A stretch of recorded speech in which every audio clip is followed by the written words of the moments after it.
There comes a moment, quiet, terrifying, when a Jehovah's Witness begins to question. It doesn't start with rebellion. It starts with a whisper. A scripture that doesn't add up. A rule that feels more like control than love. You don't plan to walk away. You just want to breathe without fear. But the moment you think for yourself, you become a threat. Leaving isn't as simple as walking out the kingdom hall doors. It means being erased from your friends, your family, your past. It means birthdays alone, holidays in silence. And worst of all, the people you love now see you as spiritually dead. Not because you changed, but because you dared to ask, what if they're wrong? In this video, we're not here to attack. We're here to expose the silent cost of leaving, and the powerful freedom that waits on the other side. If you're still inside, fading quietly, or already out and trying to heal, this is for you. Because the truth shouldn't come with chains.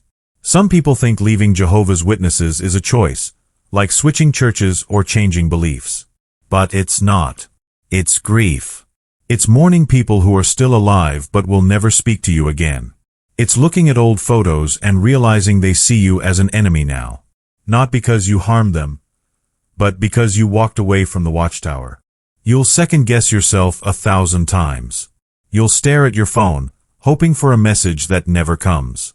And late at night, when everything is quiet, that's when the pain is loudest. The loneliness doesn't hit all at once. It creeps in, like fog, covering everything you thought you knew about love, loyalty, and truth. But here's the part they don't tell you. There is life on the other side.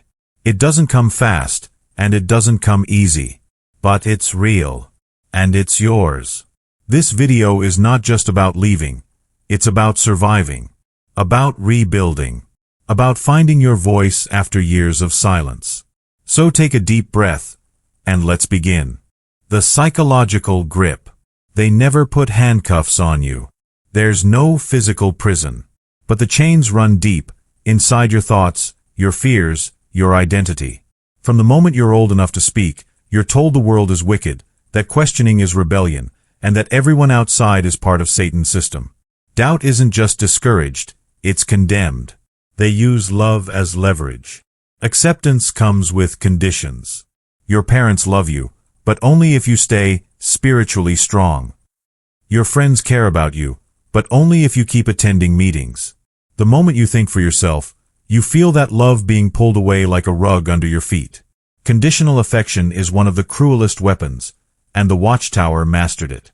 Many ex-Jehovah's Witnesses describe the feeling as being in a fog.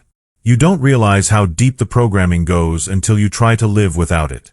You feel guilty for celebrating a birthday, anxious walking into a church, terrified to say the word former Jehovah's Witness out loud. That's not spiritual freedom. That's mental captivity disguised as truth. 2. The exit paths. There's no easy way out. No guidebook. No safe exit button. Only choices, each one with a price. Some choose to fade, quietly stepping back, skipping meetings, ignoring calls. They become shadows in their own congregations. It's a slow disappearance, meant to avoid confrontation. But fading comes with its own torment, the constant fear of being found out. The unexpected knock on the door. The guilt of pretending, while slowly dying inside. Others take the direct path. Disassociation. A letter. A statement. A line in the sand. It feels like a moment of strength. And it is. But that strength is quickly met with silence. The phone stops ringing. The texts stop coming. Your own mother won't look you in the eye. You become invisible. Not because you did something wrong, but because you stopped pretending. Then there are those who are disfellowshipped. Sometimes for a mistake. Sometimes for love. Sometimes for asking the wrong question.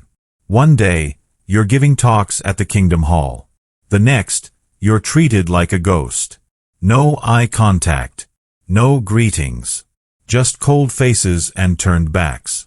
And the worst part? Everyone claps when you're gone, as if your absence makes them more righteous. 3.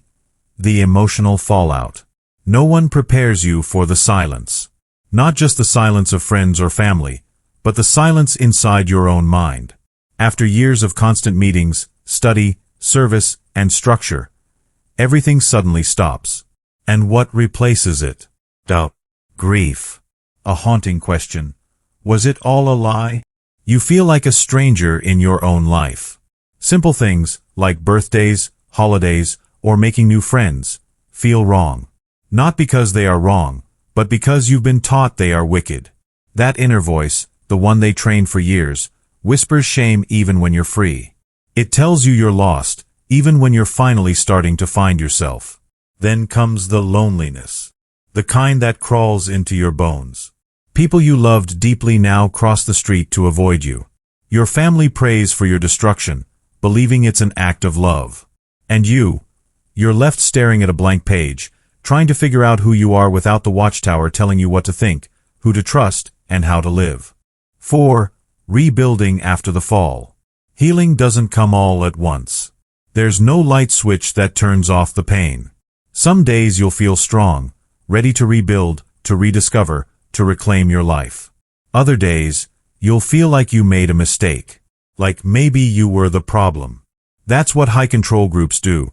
They make you question your sanity for wanting freedom. But here's the truth. You're not broken. You're unlearning. You're peeling off years of fear, shame, and manipulation. And beneath all that, there's still you, the version of yourself that was never allowed to exist. The child who asked too many questions. The teenager who wanted to explore. The adult who finally said, enough. And you don't have to do it alone. There's a growing community of people who walk through the same fire. Ex-Jehovah's Witnesses, therapists who understand cult recovery, support groups, YouTube channels, books, podcasts. Every time you tell your story, you light the path for someone else. Every time you breathe without guilt, you reclaim a piece of your soul. Leaving Jehovah's Witnesses isn't the end of your story. It's the beginning of the first chapter you've ever written for yourself. It's messy. It's painful. But it's real. And in a world where you were told what to think, what to say, what to believe, real is sacred. You may have lost people, but you haven't lost your worth.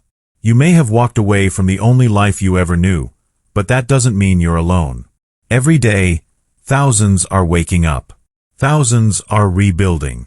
And thousands are finding that the truth was never locked inside a publishing company in New York. If this video spoke to you, even a little, don't leave in silence. Drop a comment. Share your story. Or just say, I'm here.